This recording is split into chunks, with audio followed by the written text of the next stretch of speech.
총을 가진 사람은 위험합니다. 그런데 총을 가진 수십만 명이 단 한 사람만을 바라본다면 어떨까요? 그것도 그 한 사람이 아직 30도 되지 않은 젊은 후계자라면요. 2012년 평양. 젊은 지도자는 아직 군대를 완전히 자신의 것으로 만들지 못했습니다. 권좌에는 앉았지만 총구는 아직 그의 것이 아니었습니다. 그에게 필요한 것은 더 많은 무기가 아니었습니다. 총을 든 사람들의 충성이었습니다. 그리고 충성은 말로 얻어지지 않습니다. 2011년 12월 17일 김정일 국방위원장이 갑작스럽게 사망하자 북한은 빠르게 김정은을 새로운 지도자로 내세웠습니다. 발표는 신속했고 상복은 이미 준비된 듯 보였습니다. 그러나 지도자의 자리에 오른다는 것과 군대를 실제로 장악한다는 것은 전혀 다른 문제였습니다.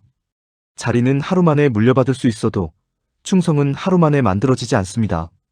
군대는 북한 체제를 떠받치는 가장 강한 기둥이었습니다. 수십 년 동안 군은 체제를 지켜왔고 김정일 시대에는 선군 정치라는 이름 아래 국가 운영의 가장 중심에 서 있었습니다. 경제가 무너져도 주민들이 굶주려도 군만큼은 예외였습니다. 그런 군대를 이제 갓 후계자로 등장한 젊은 지도자가 단숨에 자기 편으로 만든다는 것은 결코 쉬운 일이 아니었습니다. 당시 군부에는 김정일 시대를 함께 지나온 원로 장성들이 여전히 자리를 지키고 있었습니다. 그들은 전쟁과 체제 위기를 온몸으로 겪어낸 사람들이었고 군 안에서 오랫동안 쌓아온 영향력을 가진 인물들이었습니다. 김정은에게 그들은 반드시 필요한 사람들이었습니다. 하지만 동시에 가장 조심해야 할 사람들이기도 했습니다. 새로운 권력은 언제나 두 가지 숙제를 안고 출발합니다. 먼저 기존 세력의 충성을 받아내야 합니다. 그리고 그 충성이 진짜인지 끝까지 확인해야 합니다. 김정은은 먼저 군을 향해 상징을 보여주기 시작했습니다. 현지 지도를 끊임없이 이어갔고 군부대를 찾는 장면을 반복해서 공개했습니다. 군인들과 악수하고 병영 구석구석을 둘러보고 무기 앞에서 환하게 웃는 모습을 화면에 담았습니다. 겉으로 보면 젊은 최고 사령관과 군대의 끈끈한 결속을 보여주는 장면일 뿐입니다. 하지만 권력의 세계에서 장면은 결코 단순한 홍보가 아닙니다. 그것은 하나의 메시지입니다. 군은 나를 중심으로 움직인다. 이 메시지를 지치지 않고 반복해서 보여주는 것, 그것이 무엇보다 중요했습니다. 그러나 상징만으로는 군을 완전히 장악할 수 없습니다. 군대는 명령체계로 움직이는 조직입니다. 그리고 그 명령체계의 가장 꼭대기에 누가 앉아있느냐가 모든 것을 결정합니다. 2012년 북한 군부에는 예사롭지 않은 변화가 일어나기 시작합니다.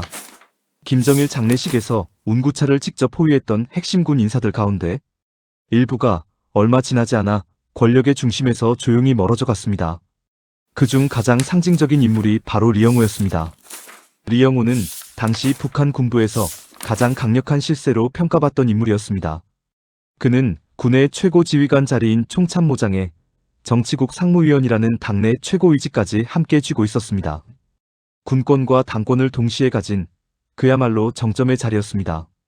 그러나 2012년 7월 북한은 짧은 발표 하나로 그의 모든 것을 지웠습니다. 리영호가 모든 직무에서 해임되었다는 것입니다.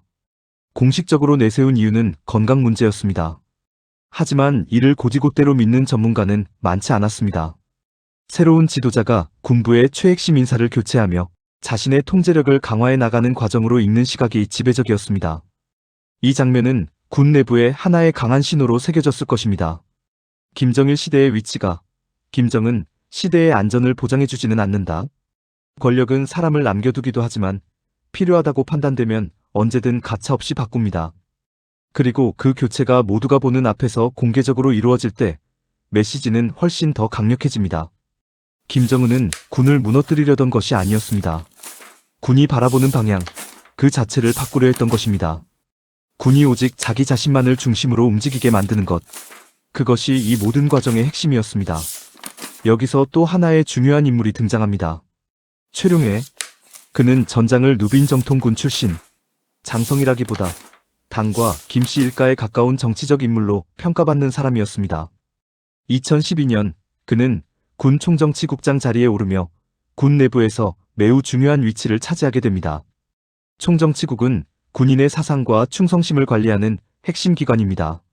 총을 든 군인들을 감시하고 사상을 교육하고 최고 지도자에 대한 충성을 끊임없이 확인하는 자리였습니다. 이것은 결코 가벼운 변화가 아니었습니다. 군을 더 이상 군인들에게만 맡기지 않겠다는 뜻이었습니다. 당이 군의 내부를 직접 들여다보고 당이 군의 충성을 관리하겠다는 명확한 신호였습니다. 김정은 시대의 군 장악은 단순히 장군 몇 명의 얼굴을 바꾸는 일이 아니었습니다. 군 위에 당을 세우고 군의 충성을 최고 지도자 한 사람에게 직접 연결하는 정교한 과정이었습니다. 군대가 강한 나라에서 권력자가 가장 두려워하는 것은 다름 아닌 쿠데타입니다. 총을 가진 사람들이 마음을 바꾸는 순간 정권은 하루아침에 흔들릴 수 있습니다. 그래서 권력자는 군을 뜨겁게 사랑하는 척하면서도 동시에 군을 누구보다 두려워합니다. 김정은 역시 군을 가까이 두어야 했습니다. 하지만 결코 마음 놓고 자유롭게 풀어둘 수는 없었습니다. 그래서 군부 인사교체는 계속 이어졌고 당의 역할은 갈수록 강화되었으며 군의 충성은 끊임없이 반복해서 확인되었습니다. 군대는 명령을 받는 조직입니다. 하지만 북한에서 군대는 단순한 군사 조직이 아닙니다. 체제를 지탱하는 상징이자 최고 지도자의 권위를 만천하에 보여주는 무대이기도 합니다. 열병식에서 군인들이 한 사람을 향해 일제히 경례하는 장면. 수만 명의 병력이 한치의 오차도 없이 같은 걸음으로 광장을 지나는 장면. 미사일과 장갑차가 굉음을 내며 지나가고 지도자가 손을 들어 담례하는 장면.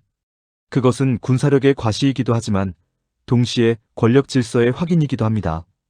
우리는 누구를 위해 움직이는가? 그 질문에 대한 대답을 수십만 명이 한꺼번에 온몸으로 보여주는 것입니다. 김정은은 군을 그저 통제한 것이 아니었습니다. 군이 자신의 권력을 가장 극적으로 보여주는 거대한 무대가 되도록 만들었습니다. 군부 인사들은 그 이후로도 계속 바뀌었습니다. 어떤 사람은 조용히 올라왔고 어떤 사람은 소리 없이 사라졌습니다. 외부에서는 그 정확한 이유를 모두 알 수 없습니다. 북한 내부의 권력 결정 대부분은 결코 공개되지 않기 때문입니다. 하지만 흐름만큼은 분명했습니다. 김정은 시대의 군은 더 이상 김정일 시대의 군과 같지 않았습니다. 군은 여전히 강력했지만 그 위에는 당이 있었고 그 중심에는 오직 김정은이 있었습니다. 그리고 군부는 하나의 사실을 몸으로 배웠을 것입니다.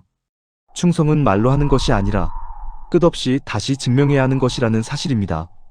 권력자는 충성을 원합니다. 하지만 충성은 눈에 보이지 않습니다.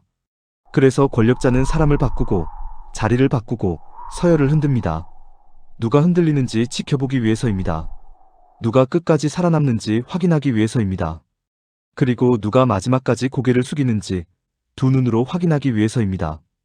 김정은이 군대를 자신의 편으로 만든 방식은 결코 단순하지 않았습니다.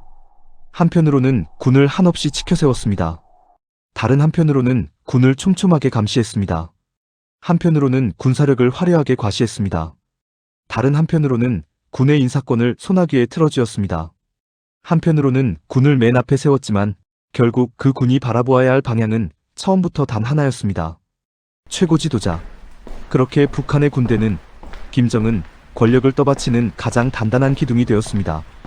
하지만 이 기둥은 결코 믿음만으로 세워진 것이 아니었습니다.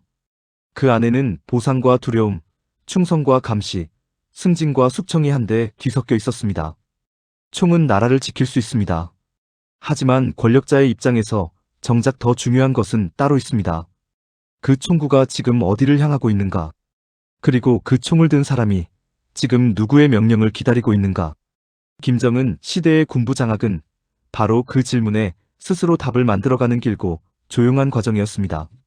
총보다 무서운 것은 사실 총 그 자체가 아니었습니다.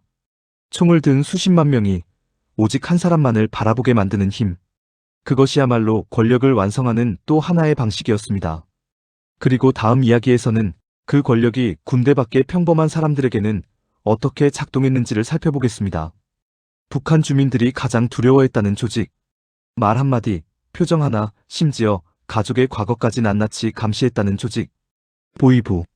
다음 편에서는 북한 사회를 소리 없이 움직이게 만든 감시의 힘을 함께 따라가 보겠습니다.